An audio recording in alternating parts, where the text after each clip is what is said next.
Hello, good morning. Once again, it's Kicks here. At ngayon gumising ako ng maaga at kami rin yung mga kasama ko kasi ngayong Biyernes ng umaga pupunta kami sa Kharj sa farm. So mahigit isang oras ang biyahe mula Riyadh to Kharj. So mga 7 AM ang alis namin. Sinihintay lang namin ang mga kasamahan namin. Then doon kami mag-stay for the whole day. And papasyal din kami doon sa Meteor Well na sa Kharj din. So tara, samahan nyo kami. Let's go!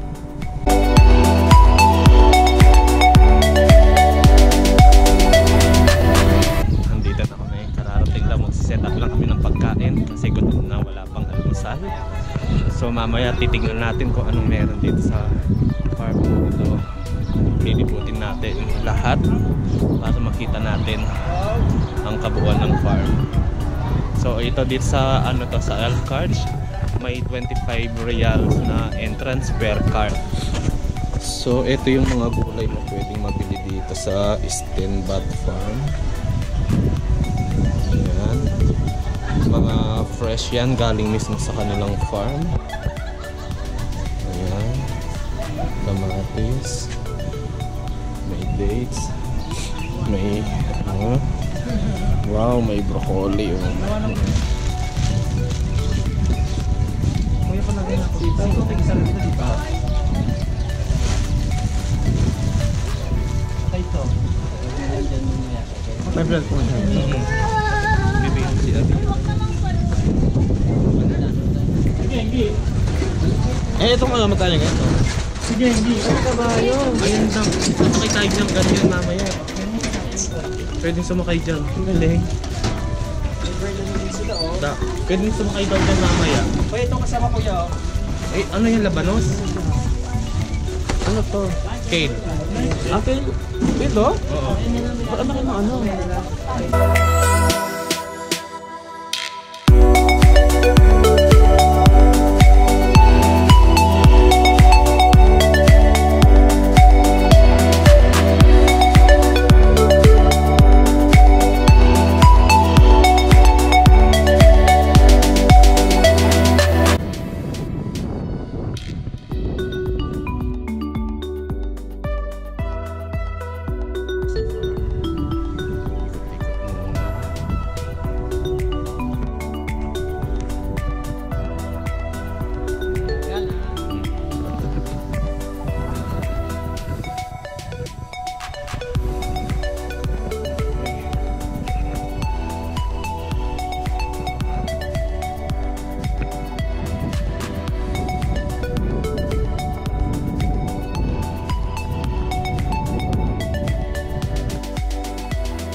Natuyo na yung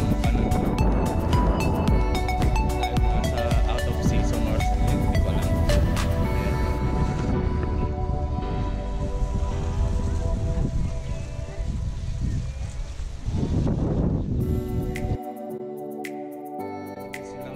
Bee farm, small bee farming. Ayan o, may bubuyog o.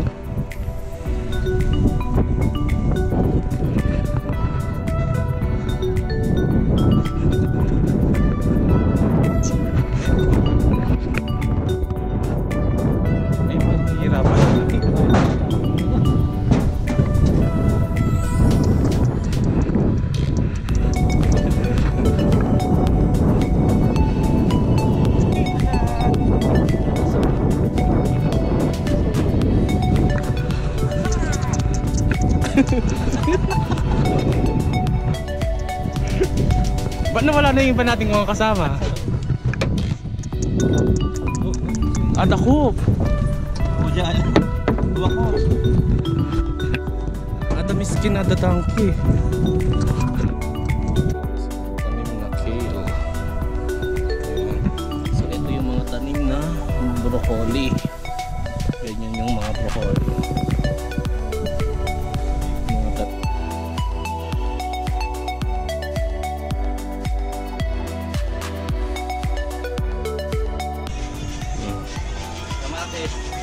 Ayan.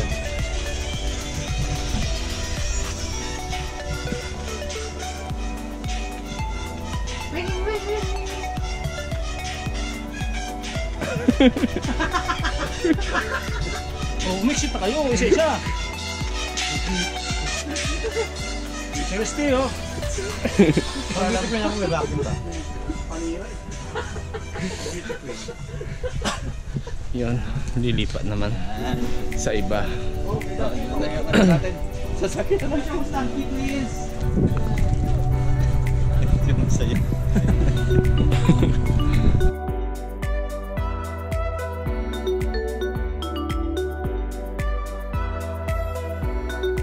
Ay, sa amin, kakainin natin sila.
Dito may fish pond din, pwedeng manguli ng mamingwit ng tilapia. 15 real daw per kilo sa mga mahuhuli mo. So ang ano lang, bring your own fishing rod. Then yung mga gulay naman, okay naman, napakamura. So kahit anong gulay, 5 real lang ang kilo. Then yung mga broccoli, 5 real per bouquet. So kahit anong size, it's 5 real pa rin siya. So napakamura ng gulay nila dito at ano pa, organic. So lahat ano sila, pesticide free or any chemicals na ano, free sila sa ganon. Then next stop namin is Meteor Well. So doon naman ang next punta namin after dito.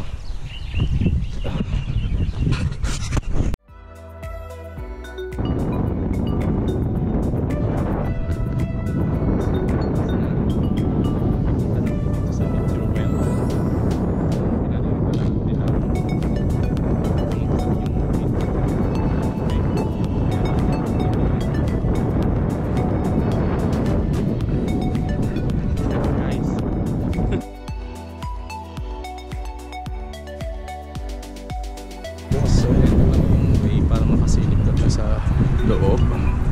Hindi ka pwedeng pumunta sa kabilang side.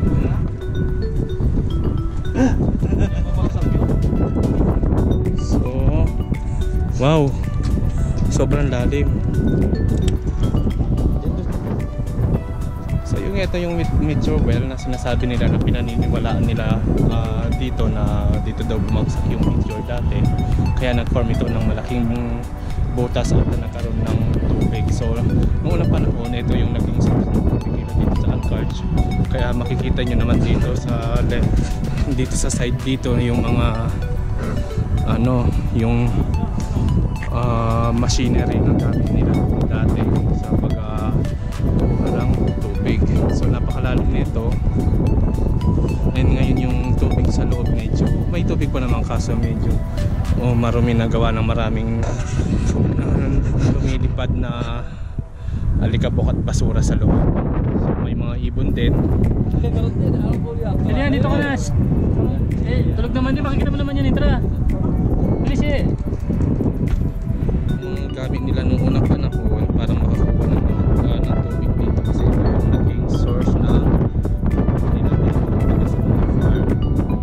So ngayon hindi na sila gumagana at naging alaala lang sila ng nakaraan. So ngayon hinihintay lang namin yung mga kasama namin kasi nag-take out sila ng Albaik. Then uuwi na kami ng Riyadh and so far nag-enjoy naman kami sa pamamasyal namin dun sa Istenbat Farm na pinuntahan namin.